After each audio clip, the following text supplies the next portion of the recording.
MTH Sunset of the Sabertooth, book number 7, chapter 9.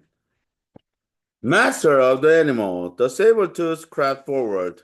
Jack stared in horror. Play the flute, whispered Annie. Is she nuts? Jack thought. Try, said Annie. Jack held the mammoth bone flute to his lips. He blew. The flute made a strange sound. The tiger froze. He glared at Jack. Jack handed shook. The tiger growled. He took another step. The mammoth roared and stomped the ground. Play it, said Annie. Keep playing. Jack blew again. The saber-tooth froze again. Jack kept blowing until he ran out of the breath.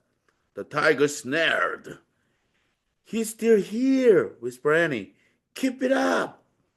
Jack closed his eyes. He took a deep breath. Then he blew as hard as long as he could. He covered and uncovered the hole on the bones. The music sounded strange, as if it was coming from another world. He's leaving, and he whispered.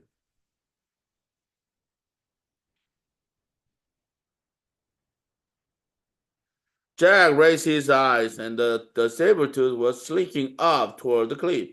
We did it, said Annie.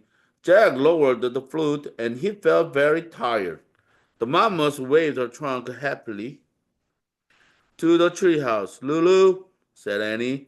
The woolly mammoth snorted. Then he lumbered over the tall tree.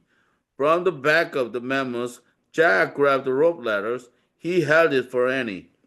She stroked the mammoth's giant ear. Bye, Lulu. Thank you, she said.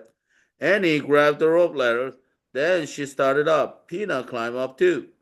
After they disappeared into the treehouse, Jack climbed onto the ladder. He looked back at the woolly mammoth.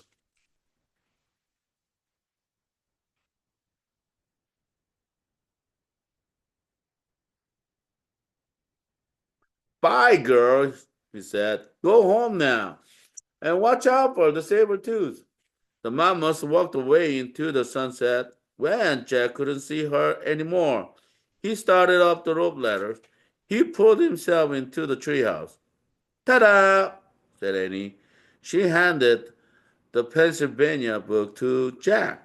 Jack smiled. Now he was positive they had found the third M thing. Their mission was complete. Before we leave, we have to give our coat back, said Annie. All right, said Jack. They took off their reindeer skin coat and dropped them to the ground. Brrr, she said. I hope the Cro-Magnon people find them. Jack stared out the window. He wanted to take one last look at the prehistoric world.